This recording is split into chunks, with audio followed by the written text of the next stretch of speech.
Thank you, Latvia, for putting this event. Paldies, Latvia. Such a fantastic stage and speakers. So my lesson number 2 for you is think big when you decide to start a company. Solve problems. Fall in love with a problem, not with a solution. And then you can try different solutions until you find the right one. This is one of my favorite examples of a successful incubator. It was the very first incubator in the United States. It started in the early 90s, and then it incubated many companies. It was called Ideal Lab and was run out of Los Angeles.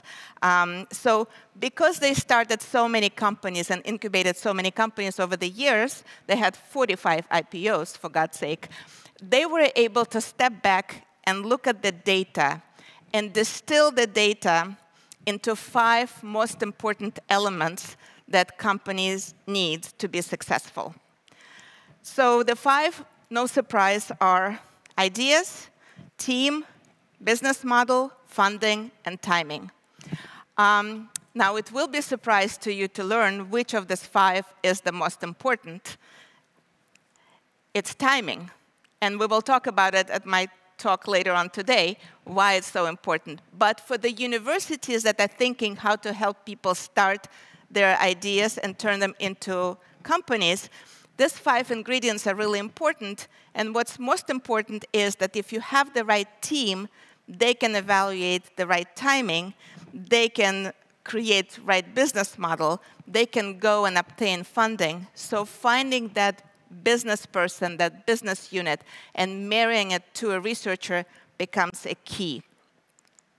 All right, this is another quick example how you can sort of strategize with your researchers and help them think less, how do I publish my idea and go to the conference, and more, what's the market size and who is my competition.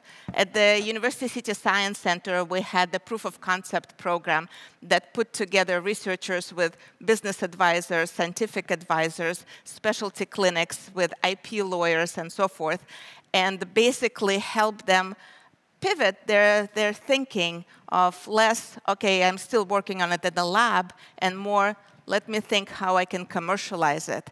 It's been very successful. Every year we collected many applications from 22 universities, distilled them to 10 projects, and out of these 10 projects at the end, funded 3.